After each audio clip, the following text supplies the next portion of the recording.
अरुण सिंह जी। धन्यवाद सभापति जी।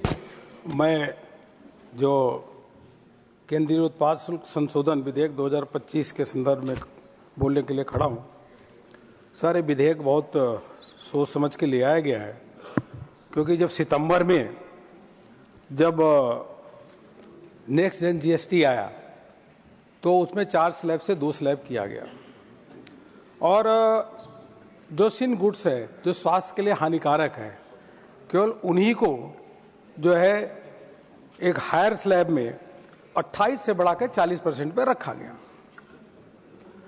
और उस समय कहा गया कि जो कंपेंसेशन सेस जो 5 साल पहले लगाया गया था, उस कंपेंसेशन सेस को समाप्त करके एक्साइज ड्यूटी उस पर लगाया जाएगा। सर, 2017 से पहले अनेकों टैक्स थे, और जैसे वैट टैक्स था, ट्रैक टैक्स था, इंटरटेनमेंट टैक्स था, इंट्रेंस टैक्स था, अनेकों टैक्स थे। लेकिन जब जीएसटी ले आया गया तो उस समय यह तय हुआ कि या तो जीएसटी लगेगा, और कुछ वस्तुएं हैं जिस पे एक्साइज ड्यूटी लगेगा, वो अभी डीमेरिट्स की, मतलब सिन गुड्स, स्वास्थ्य हानिकारक जो थी उस पे। चूंकि जीएसटी आने के बाद प्रदेशों ने कहा कि हमको नुकसान होगा टैक्स में, तो केंद्र सरकार ने यह निर्णय लिया कि कंपेंसेशन सेस लगा करके 5 साल तक जो वो टैक्स जो आएगा वह राज्यों को दिया जाएगा। और 2022-23 तक 5,55,121 करोड़ रुपए यह विभिन्न राज्यों को दिया गया है। प्रमोद तिवारी जी समझ लें कि यह जो हानिकारक वस्तुएं हैं, जो तंबाकू है, सिगरेट है, ये इन्हीं से जो कलेक्ट किया गया है वह राज्यों को 5,55,121 करोड़ रुपए सीधे राज्यों को दिया गया है। इसमें 5,55,000 करोड़, और उसके बाद 102 साल का और जुड़ जाएगा। सर, दूसरा जो राज्यों के देने की बात आती है, तो केंद्र सरकार ने यह तय किया 14 फाइनेंस कमीशन में कि भाई उनकी एक रिकमेंडेशन आई कि राज्यों को और पैसा मिलना चाहिए। यूपीए के सरकार इतने सालों शासन करने के बावजूद भी वह 32% जो पूरा टैक्स कलेक्शन होता था, केवल 32% राज्यों को देती थी। हमारी सरकार ने यह निर्णय लिया कि फाइनेंस कमीशन की रिपोर्ट आने के बाद जो 32% था उसको 42% पूरा टैक्स जो है वह राज्यों को देने का काम किया। जो इनके समय में 3,37,000 करोड़ रुपए मिलता था, यह मोदी जी की सरकार है, राज्यों को 3,37,000 करोड़ से बढ़ा करके 23,48,000 करोड़ रुपए राज्यों को देने का काम किया। उसी से तो राज्य सरकारें फल फूल रही हैं और विकास का काम हो रहा है। सर, यह बहुत सोच समझ के विधेयक लिया गया है। प्रधानमंत्री जी कहते हैं आरोग्यम परमम भाग्यम, व्यक्ति को स्वस्थ रहना चाहिए, और स्वस्थ रहने के लिए जो भी करना हो मोदी सरकार उसके लिए काम कर रही है। सर, यह बिल में यह भी ध्यान दिया गया है कि जैसे उदाहरण के रूप में मैं आपको बताऊं, जो अमीर लोग हैं, जो अधिक जिनके पास पैसा होता है, उन पे अधिक टैक्स लगाया जाए। जैसे उदाहरण के रूप में जो पाइप से तंबाकू का सेवन करते हैं उन पे 325% एक्साइज ड्यूटी लगाया जाएगा। वहीं जो बीड़ी है, बीड़ी पे तभी टैक्स एक्साइज ड्यूटी लगाया जाएगा अगर बीड़ी को मैन्युफैक्चर करते हैं मशीन के माध्यम से। अगर बीड़ी हाथ से बनाते हैं, हाथ से, तो उस पर कोई एक्साइज ड्यूटी नहीं लगेगा। यह इसको बात को समझ लेना चाहिए। वैसे से सिगरेट है सर, सिगरेट में अगर देखें तो जो 70 मिलीमीटर से ऊपर का सिगरेट है उस पे 7,000 रुपए पर 1000 लगेगा, और जो सामान्य वर्ग सिगरेट पीता है उसको भी नहीं पीना चाहिए, लेकिन पीता है तो उस पे 2,700 रुपए पर 1000 लगेगा। तो इस प्रकार का रैशनलाइजेशन किया गया है कि इस टैक्स के माध्यम से अधिकतम जो मार है वह जो अधिक इनकम वाले हैं उस पे होना चाहिए, और दूसरा जो है जो मध्यम लोग हैं उस पे कम टैक्स रखा जाएगा। इसलिए इसमें पूरा इस बात का ध्यान दिया गया। सर, जहां तक स्वास्थ्य की बात है, हमको एक कांग्रेस से सीखने की जरूरत नहीं है। प्रधानमंत्री जी ने शुरू से, जब से 2014 में सत्ता संभाली तो व्यक्ति स्वस्थ कैसे रहे, उसके बारे में चिंता की।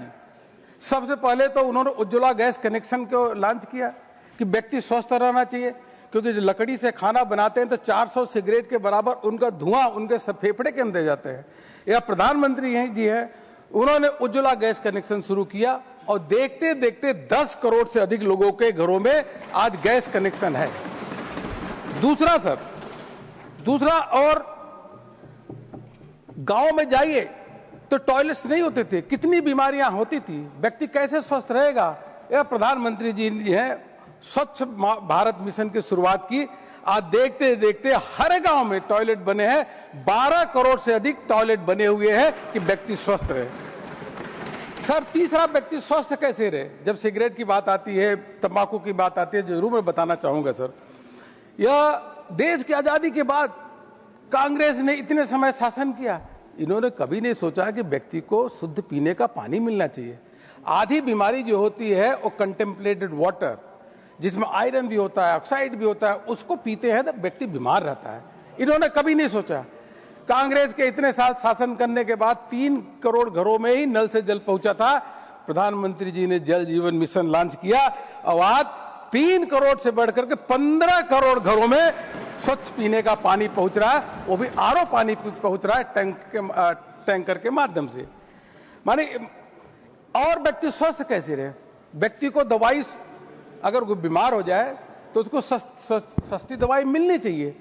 इनके समय में कोई भी आयुष्मान जो जन औषधि केंद्र नहीं था, रहे होंगे तो 2-4 रहे होंगे, लेकिन यह प्रधानमंत्री जी ने कहा कि नहीं, हमारा गरीब स्वस्थ रहना चाहिए, तभी जाके जीडीपी में उसका कंट्रीब्यूशन होगा। उन्होंने प्रधानमंत्री जन औषधि केंद्र खोला और प्रधानमंत्री जन औषधि केंद्र खोलने के बाद जहां पे दवाइयां 80%, 90%, 50% सस्ती मिलती हैं, और सर कोई 1-2 हजार जन औषधि केंद्र नहीं खुला है देश भर में। आज पूरे देश भर में 16,800 जन औषधि केंद्र मिल गया है, खुला है, जहां 80% दवाइयां सस्ती मिल रही है, और 25,000 जन औषधि केंद्र खुलेगा। सर वैसे ही व्यक्ति और स्वस्थ कैसे रहे सर, उसके बारे में जो पहले medical college, sir medical college बहुत कम थे। देश के आजादी के बाद मेडिकल कॉलेज 327 थे, 387, तो कितने डॉक्टर निकलेंगे। गांव में डॉक्टर ही नहीं होते थे। अगर बीड़ी तंबाकू खा करके बीमार हो जाता तो उसको देखने वाला कोई नहीं होता था। आज 387 से 818 मेडिकल कॉलेज पूरे देश भर में खुल गए हैं, और 7 एम्स की जगह 26 एम्स पूरे देश भर में प्रधानमंत्री मोदी जी के नेतृत्व में खुले हैं। तो यह, और गांव-गांव में आरोग्य मंदिर होना चाहिए। मैं पूछना चाहता हूं, कांग्रेस ने इतने साल शासन किया, क्या इनको सोच नहीं आया कि वेलनेस सेंटर होना चाहिए। गरीब बेचारा इलाज कराने कहां जाए, या तो जमीन बेचे, उधार ले, तभी इलाज करा सकता था, और नहीं तो इलाज नहीं करा सकता था। आज प्रधानमंत्री मोदी जी के नेतृत्व में पंचायतों पे जन आरोग्य मंदिर खुल रहे हैं, और पूरे देश भर में 1,78,000 जन आरोग्य मंदिर खुल चुके हैं सर। इससे लोगों का इलाज हो रहा है, लोग स्वस्थ हो रहे हैं सर। सर ऐसे अनेकों जो है, हमारी सरकार ने ऐसे अनेकों प्रधानमंत्री मोदी जी के नेतृत्व में यह इनिशिएटिव लिया है, out of pocket health expenditure. Sir पहले ये 13-14 में हेल्थ के लिए जो एक्सपेंडिचर होता था, वह एक रिपोर्ट है NFHS का, पहले 62.6% खर्च होता था, आज 39.4% इसके लिए खर्च होता है, out of pocket expenditure. Sir इस प्रकार से सर हम जानते हैं, यह WHO की रिपोर्ट है, जब 1 रुपए कोई कलेक्ट करता है टैक्स के माध्यम से, तो 8 रुपए 16 पैसे उसको रिलेटेड हेल्थ डिजीज में खर्च होते हैं।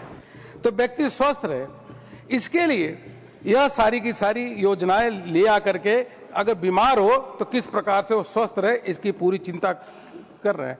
हम चाहते हैं नशा मुक्त भारत रहे, और यही टारगेट भी रखा गया है कि धीरे धीरे इस टारगेट को जो अभी है, इसको कम करने का काम करेंगे सर। पुरानी एक रिपोर्ट सर, गैट्स की रिपोर्ट है सर, गैट की रिपोर्ट में जो ग्लोबल एडल्ट टोबैको सर्वे जिसको बोलते हैं, 2009-10 में यह जो था घट करके धीरे धीरे 34% से 28%, तो 6% तंबाकू के कारण बीमार होने वालों की संख्या कम हो गई है। लेटेस्ट रिपोर्ट अभी आने वाली है।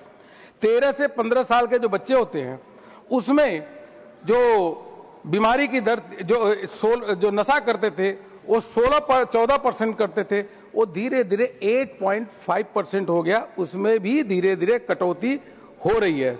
सर ये टारगेट है 38% को, परसेंटेज वाइज 43% इसको कम करने का सरकार ने टारगेट अपने लक्ष्य लिया है।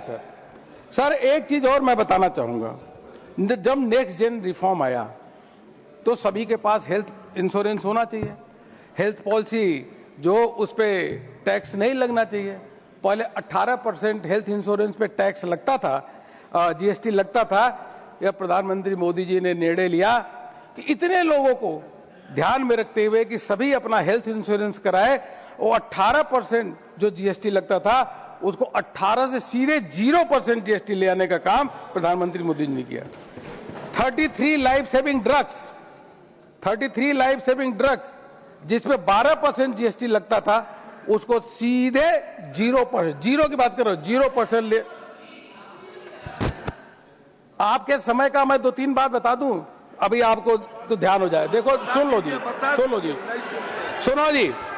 सर, नेक्स्ट जेन जीएसटी की बात जहां तक मैं कर रहा हूं sir, shampoo, hair oil, toothbrush, shaving cream, इन सभी पे यूपीए की सरकार थी पूरा टैक्स 30% होता था। हमारी सरकार ने 5% किया, करोड़ों को लाभ देने का काम किया। बच्चों की पढ़ाई, पेंसिल है, इरेजर है, बुक्स है, जो आपके समय टैक्स लगता था उसको 0% करने का काम ये हमारी सरकार ने किया है। इसलिए जब आपने कहा है तो आप सुनो और बताऊं, है जो सीमेंट है, ऐसे अनेकों वस्तुएं हैं जिनके समय 30% होता था, वो सीधे उसको 18% काम कर किया है। सर टीवी है, फ्रिज है, एसी है, ये जो कांग्रेस की सरकार थी, यूपी की सरकार थी, वैट के माध्यम से, अनेकों टैक्सों के माध्यम से उसमें टीवी, फ्रिज, एसी आजकल हर घरों में होता है, उसमें 30% था। आज हमारी सरकार ने नेक्स्ट जेन जीएसटी रिफॉर्म में उसको 18% कर दिया, सीधे 12% लोगों को लाभ दिया। इसीलिए तो पूरे देश भर में जीएसटी उत्सव मनाया गया। हाँ, हम लोग भी, कौन सोच सकता है कि देश के प्रधानमंत्री जी भी दुकान पे गए, दुकान पे जाके दुकानदार को गुलाब का फूल देने का काम किए और गुलाब का फूल दे करके यह कहे कि जो जीएसटी के दाम में कटौती हुई है वो लोगों को भी देने का काम करो। और मैं धन्यवाद देना चाहूंगा देश भर के करोड़ों दुकानदारों को, जो जीएसटी में कटौती हुई है वो सीधे सीधे उपभोक्ताओं को देने का काम किया सर।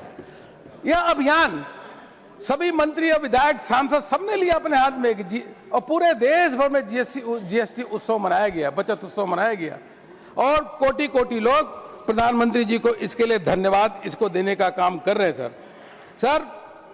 जब जीएसटी आया था सर, तो जीएसटी आया था तो ये लोग गब्बर सिंह टैक्स कह के उसको बदनाम करने का काम करते थे कि जीएसटी के लिए। अब देखिए सर, धीरे धीरे करके जीएसटी का जो पूरे 2025 में जो कलेक्शन आया है, ये 22 लाख, इनके समय में पूरा टैक्स का कलेक्शन होता था 5,44,000 करोड़ रुपए, वो 5,44,000 करोड़ रुपए से बढ़कर के 22 लाख करोड़ रुपए जीएसटी में आया है, जो राज्यों को भी दिया जा रहा है। उसमें से बहुत बड़ी धनराशि 42%। तो आपने, और सर एक चीज और, पहले अब कह रहे हैं कि अभी एमएसएमई की बात की है, तो सुन लो भैया, आपके समय में 2017 तक केवल 65 लाख रजिस्टर्ड थे, इसमें जो रजिस्टर्ड यूनिट थी केवल 65 लाख, 2017 की बात कर रहा हूं। आज रजिस्टर्ड यूनिट की माध्यम संख्या 65 लाख से बढ़कर के 2 गुना नहीं, बल्कि 65 लाख से बढ़कर 1,51,00,000 रजिस्टर्ड यूनिट हो गई है यह जीएसटी में। तो इसका मतलब ग्रोथ तो हो रहा है, तभी भारत विश्व की चौथी अर्थव्यवस्था बन गया है। जापान को पीछे छोड़ दिया, जर्मनी को छोड़ करके तीसरे स्थान पे जाने वाला है। तो ग्रोथ तो चारों दिशा में हो रहा है। हम चाहते हैं कि नशा मुक्त भारत रहे, टैक्स नहीं लगे, लेकिन फिर भी अगर टैक्स लगाते हैं तो टैक्स लगा करके, तंबाकू से लेकर के इन पे टैक्स लगा करके वो अस्पताल बने, लोगों के इलाज के लिए खर्च हो, इन सब चीजों के लिए जाए। एक चीज और बताना चाहूंगा सर, केवल लास्ट में सर, ये जो जो सुपारी कट है सर, जो तंबाकू, उसमें सर बहुत कम टैक्स लगाया गया है कि जब जीएसटी का, जब इसमें एक्साइज ड्यूटी लगाया गया तो उसमें अगर आप देखेंगे तो जर्दा पे जहां 100% जो टैक्स लगाया गया है, वहीं ऐसी वस्तुओं पे जो कट तंबाकू है उसमें केवल मात्र 10% का टैक्स लगाया गया है। इसका मतलब पूरा का पूरा ध्यान रखा गया है। पुनः एक बार मैं वित्त मंत्री जी और प्रधानमंत्री जी को हार्दिक धन्यवाद देते हुए इस बिल का सपोर्ट करता हूं। बहुत बहुत धन्यवाद। श्रीमती